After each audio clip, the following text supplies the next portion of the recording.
Kainin natin to. Parang ang hirap naman ng kakainin namin ngayon. Tara, Let's go!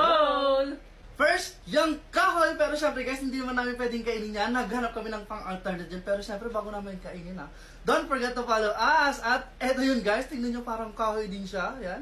Mga lasa na to.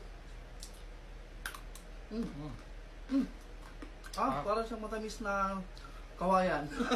Guys, i-comment nyo sa may comment section kung anong tawag dito. Ay, ito sa'yo dapat. Binubuo talaga namin. Next naman, yung puzzle. At eto yun guys, binubuo talaga namin. At tignan nyo guys, so sobrang ganda. Ang ganda. At ngayon lang ako nakita ng gummy na puzzle. So ito yan siya. Tignan nyo. Yun. Tignan na natin.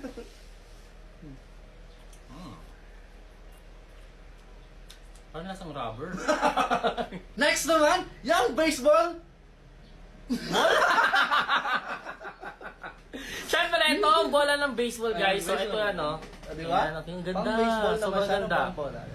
Cheers. Ay, nakana. Oh, tugas. Like, follow, comment, and share!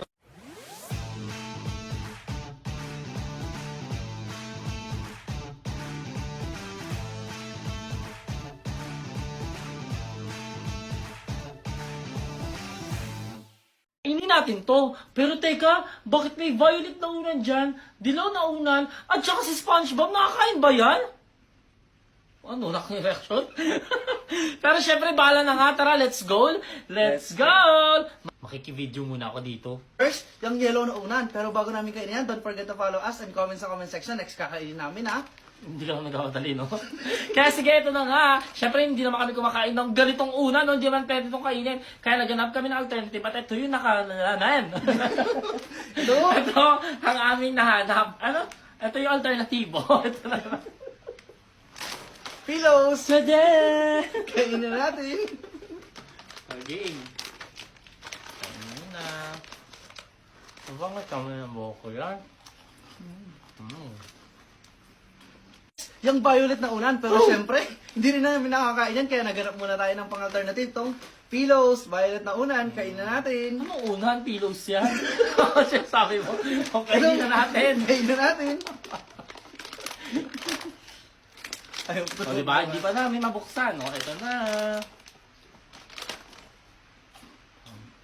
Masisuka pa din yung chocolate. Next naman, yan si SpongeBob. At ako na yung nagsalita kasi inutusan niya ako. So, syempre, hindi naman kami kakain ng SpongeBob. Paano naman namin kakainin yun? Kaya naganap kami ng alternative. At ito ang nakita namin. Tadaan! Sponge! O, pwede na yan. Huwag kayong mag-arte-arte dyan, ha? For today's video. Kaya huwag kayong magkalimot na mag-follow-follow dyan, ha?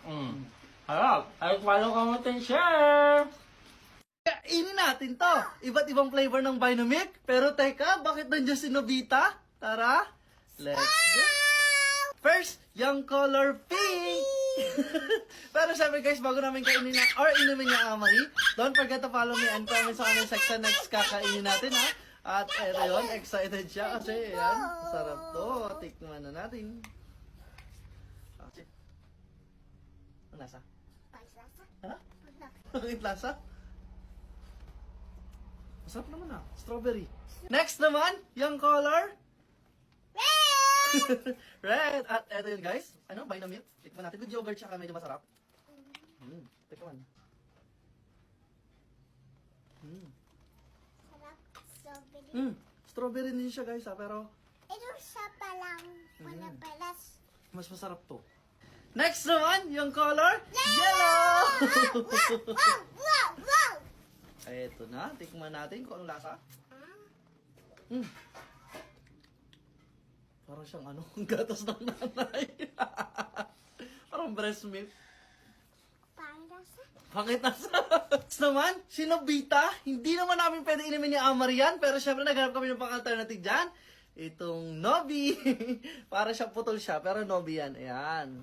Nobi with nata de coco. Ang laki ng niya, straw niya. Tikman natin. Laki ng straw. Tikim natin. Ayun, tikim. Ako. Chocolate flavor siya na may nata de coco. Like, follow, comment, and share! Bye-bye!